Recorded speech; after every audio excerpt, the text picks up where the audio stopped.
はい、皆さんこんにちは。旅する花屋フロリトシンこと太田新平です。はい、従業員にとって、会社選びっていうのはね、すごい大事になってくるなと思うんですけども、とある会社にね、お手伝いで僕が行った時に、ある日、急にね、社長がね、事務所に全員集まるようにっていうね、呼び出しをしたんですよ。急に社長が、うちは赤字だから、親も俺も、お金を入れているんだと。はい、なので社員は、昇給できませんって言い出したんですよ。給料が上がらない会社では頑張って働けないような気はしますよね。ですけどそういうね、方に限ってなんでうちの会社にはいい社員が来ないのかなって言うんですよね。そもそもあなたはいい社長ですかっていう話なんですけどね。はい、そういうことで、従業員にとってはね、会社選びってすごい大事だと思うんですけども、はい、今回、花道のね、活動の中で一つ、深く話していきたいなと思うのが、人材紹介マッチングというお話になります。はい、これよくある話なんですけども、会社側、従業員側話が違うじゃないかっていうことって結構あると思うんですけども、そういうシーンをね、たくさん僕も見てきました。はい。でどっちがいいどっちが悪いっていう話じゃないんだけど、いい加減ね、もうお互い気持ちよく働きましょうよと、はい、そういう気持ちで、この人材紹介、マッチングねやりたいなと思ってます。でなぜかというと、まず、人手不足ですよね、この業界もね。で中にはねやっぱりね、30代40代、働き盛りの、時に、花屋業界ね、僕たちの生活サイド業界を辞めて、他の業種に行く方がね、非常に多いなって感じています。はい。で花屋業界ってやっぱり情報が少ないんでね、閉鎖的なんでね、なんで、もしかしたらね広い視野で考えれば自分に合った会社っていうのがねあるのかもしれないんですけども、なかなかそういうね、チャンスがなく、業界自体をね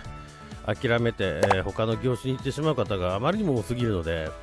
業界で働きたいのに働けない方もいるんで、そういった方にね、ぜひねこの業界にやっぱりとどまってねいい仕事してほしいなと思うので、そうですね、人材マッチングねやっていきたいなと思っております。はい、それで人材マッチングなんですけども、企業側のね、悩みっていうのはじゃあどんなものあるのかなと思ってね、話していきたいと思います。はい、1つ目、リクルートに経費をかけてもなかなかいい人材が、来てくれない、はい、ありますね。そうですね、リクルート、人材ね、募集かけるのも結構経費かかります。はい、一月で人件費1人分ぐらいかかるっていう話もね、聞いたことあります。今はもう結構昔よりもね、価格もね上がってきていると思います。花屋っていうのはね、非常に忙しいね、業界です。なかなかねその人事部っていうものをね、持っている花屋っていうのはほとんどないんですよ。ぜひね花道の方に、声かけていただいて、人材マッチングね、させていただきたいなと思っております。はい、2つ目、入社しても長く続かない、はい、ありますねこれ。はい、結構聞きますね。入ったはいいけど3ヶ月持たないで辞めました。これはねこの業界に限らずなんですけども、他の業界でもあることだと思うんですけど、なぜ辞めるのか、やっぱりお互い双方ね、相違があると思うんですよね。最初話してたことと違った、受け取り方が違うってことももちろんあるんですけども、なんでそこに、僕が入ってね、間に入って、お互いがね本当に知りたいところ、僕が聞き出してね、本音の話をして、実力の話もねそうなんだと思うんですけども、少しでも、詳しく、聞き出せるように、情報提供っていうかね情報交換ですよねしていきたいなと思っております。はい、3つ目、そもそも人が来ない、はいこれもよく聞きます。いや募集かけてんだけど人来ないんだよねっていうね話ねよく聞きますね。僕がね、昔働いてた、花屋で僕がね人事担当してたこともあります。僕が人事担当してた頃はね、ちゃんと来ました人、1回募集かければ1人も来ませんでしたっていうことは正直なかったですね。書き方、作り方、訴え方なんですよね。はい、でもどうしても小さいね中小の花屋の社長っていうのはどうしても職人上がりの方が多いので、やっぱりこうどちらかというと感覚的にね、物事を考えてしまう方が多いんですよ。特に、2代目3代目のね、会社引き継ぎましたっていうね社長さん、他で修行も大したせずに、実家に帰ってね、急に社長になるっていうね、結構花屋業界にはあるんですけども、もちろんその中でもね、勉強していろいろ業界のことだったり、他のね社会のことだったり、すり合わせてね、物事を考えて会社作りしてされている方もいらっしゃるんですけども、そういったね、苦手なジャンルというかね、煩わしいことはね、こちらの方でね、やらせていただきたいなと思います。はい、4つ目、日常の仕事が忙しすぎてリクルートに頭が回らない。はい、何度も言うようにやっぱり花屋っていうのはね作る仕事がメインですね。配達の仕事だとかね、事務職だとかね、営業職とかありますけども、そもそも商品を作らないと、利益を生み出すことが絶対できない、業界になってます。なんで、社長がねやっぱり技術上がり、職人上がりという方もやっぱり多くいらっしゃるんですけども、そういう方に限ってやっぱり事務的な仕事とか、宣伝広告的な仕事っていうのはね、非常に、不得意な方が多いです。で不得意なことをね、自分で頑張って勉強して覚えるのももちろん大事なんですけども、それはそれでね、莫大に時間もかかるし、お金がかかる場合もあるので、そういった時にね、僕たちの方に声をかけていただいて、解消していきたいなと思っております。はい、5つ目、労働環境を変えたいけど、どこから手をつけていいかわからない。最近ね労働環境のこと、結構厳しくなってきています。なんですけども、長くね花屋をやってれば、花屋で経営してればね、もうそれがね当たり前になるんですね。社長もね、時代がね変化していってるのにもかかわらず、自分の会社はね何も変化していないというね、そういったところも多く見受けられます。改善しなきゃいけないということは分かっていても、何をしていいか分からないというね、社長が結構いらっしゃいます。社員にね、少しでも喜んでいただきたいと思って、誕生日会、社員の誕生日会をね、誕生日の月にね、やるっていうね、そんな会をやってくれるんだったら休みくれって話なんですけどね。社長自体はね、従業員が喜んでほしいと思ってやってることなんでしょうけども、従業員にとってはそんなに嬉しくないってことってめちゃくちゃ多いんですよね、実はね。はい、なんで、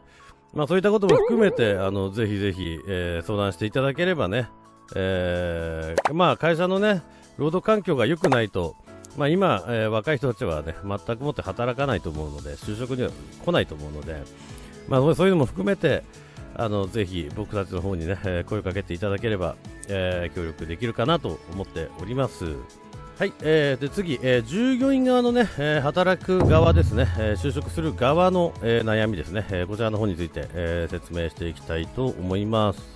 よく聞くんですけども、一つ目、労働環境の不満。はい、ありますね、労働環境の不満。花屋の人たち、この生活祭壇業界に限らず、ブライダル業界でも小売店でも多分みんな一緒だと思います。労働環境悪いですね。最近でこそね、少しずつ良くなって残業代が払われるだとか、あと休みがね、週に2回あるだと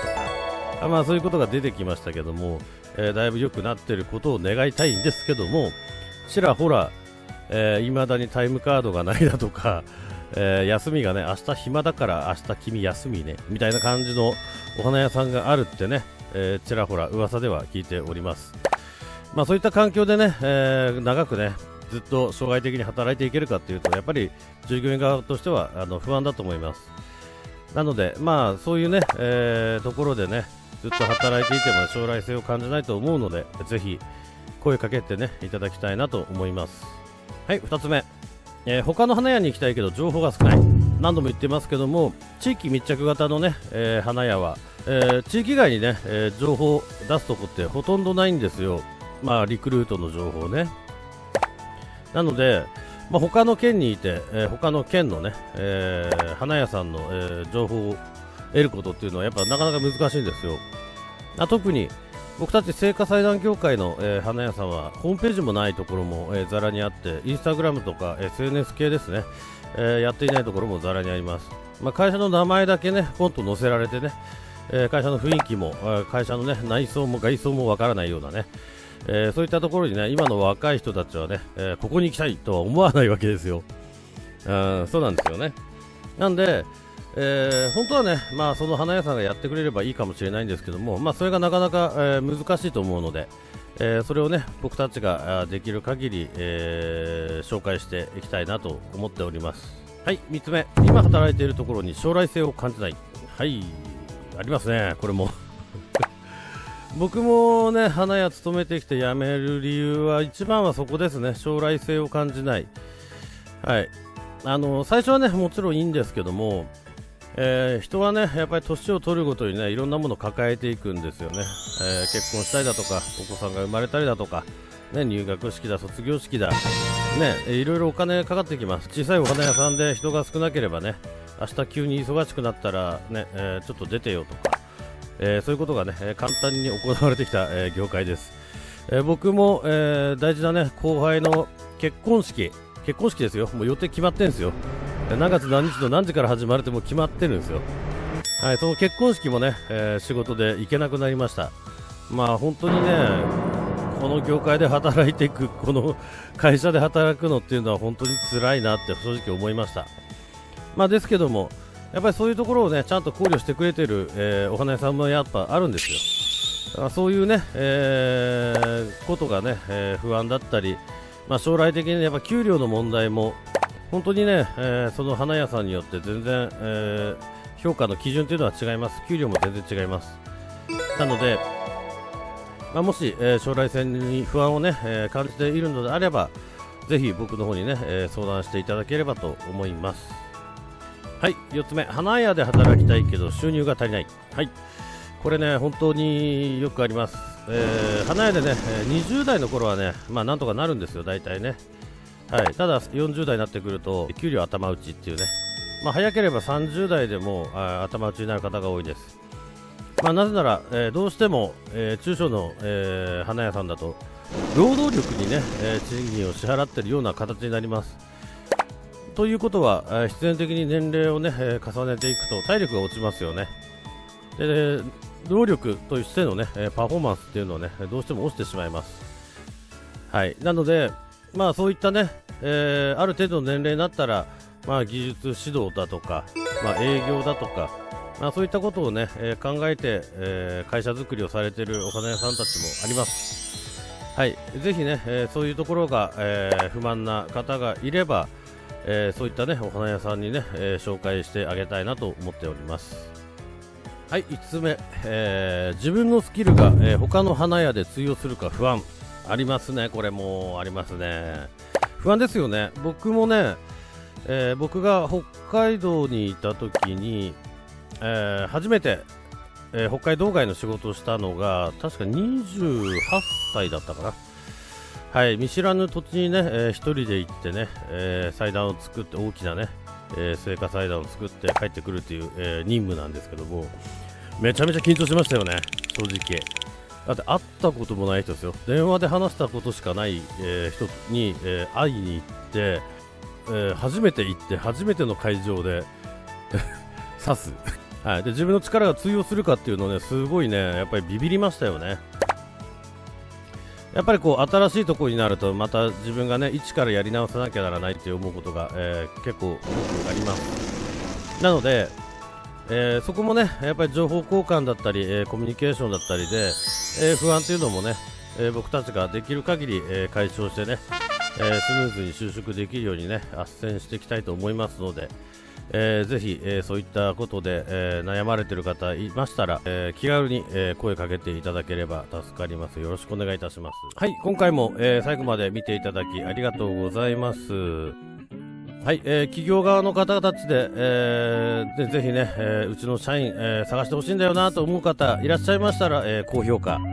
ちょっと今の会社じゃ不満あってどうしても将来不安なんだよなって思っている方いらっしゃいましたら、ぜひコメントの方ね入れていただければ助かります。はい、で、ベルマークの通知ねぜひ、していただければ、嬉しいです。よろしくお願いいたします。本当に、相談はね全然無料でやっておりますので、DM いただければ、